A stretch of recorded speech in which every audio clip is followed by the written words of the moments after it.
Calling Dr. Red Flag. Please report to the front desk.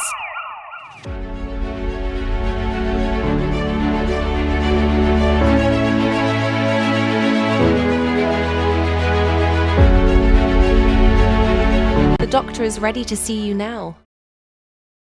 Dr. Red Flag here with another message on how we learn and grow together. Today's topic is chaos, conflict, and chemistry when toxic becomes bond. There are couples who don't just argue, they erupt. Small things turn into big things. A tone, a look, a text not answered fast enough. And before you know it, they are all in a full-blown explosive argument. Voices raised, accusations thrown, emotions running high. And then, just as intense as the fight comes the reconciliation. I hate when you do this. Well, maybe if you listened, we wouldn't be here.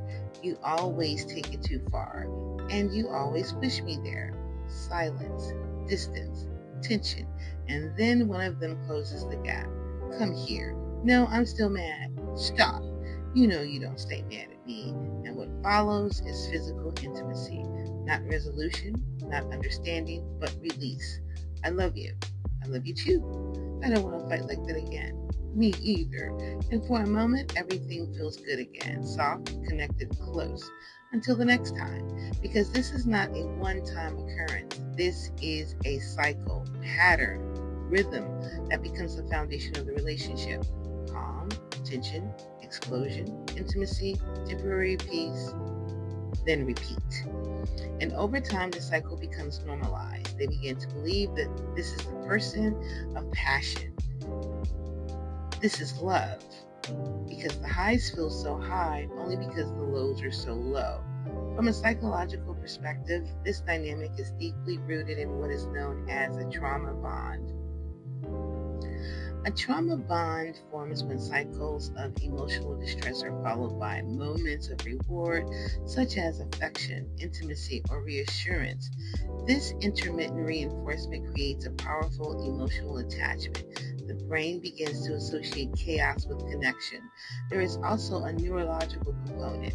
During conflict, the body releases stress hormones like cortisol and adrenaline. During reconciliation, especially through physical intimacy, dopamine and oxytocin are released. This creates a chemical cycle of stress followed by pleasure, and over time, the body becomes conditioned to it. This is why these couples often say, "No one understands our connection," because to them, it feels intense, it feels consuming, it feels real, but intensity is not the same as stability. Another factor at play is attachment style. Many individuals in these relationships operate from an anxious, avoidant, attachment dynamic. One partner may feel fear, abandonment, and escalate emotionally. The other may withdraw or respond defensively. This push and pull creates friction, and that friction fuels the cycle. There's also something known as conflict addiction, where individuals become accustomed to high emotional stimulation. Calm feels unfamiliar, peace feels boring, so subconsciously they create conflict to feel something. This is why many arguments in these relationships start from small, insignificant issues, because the issue is not the issue, the cycle is. And the most important truth is this: many of these couples they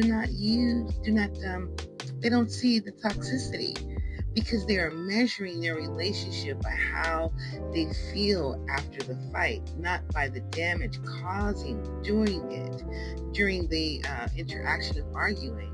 Over time, this dynamic can lead to emotional exhaustion, instability, and a breakdown in trust, and eventually some people leave.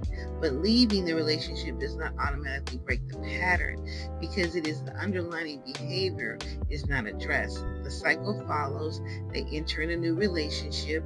Everything date starts off calm, healthy, stable, and then something feels off. Not because the relationship is wrong, but because it lacks the intensity that they're used to, so they recreate it, pick, provoke, escalate, until the new relationship begins to mirror the old one. This is why healing is necessary, not just separation. Breaking this cycle requires awareness. It requires understanding that chaos is not connection, that conflict is not intimacy, and that physical closeness after emotional damage is not resolution. It requires learning how to communicate with escalation, how to sit in discomfort without creating destruction, how to build consistency without needing extremes, because real connection is not built on highs and lows. It's built on stability, respect, and emotional safety. Sometimes the real red flag is not the argument, it's the pattern that follows it. Dr. Red Flag signing out. Don't forget the message and pay attention and notice the red flags.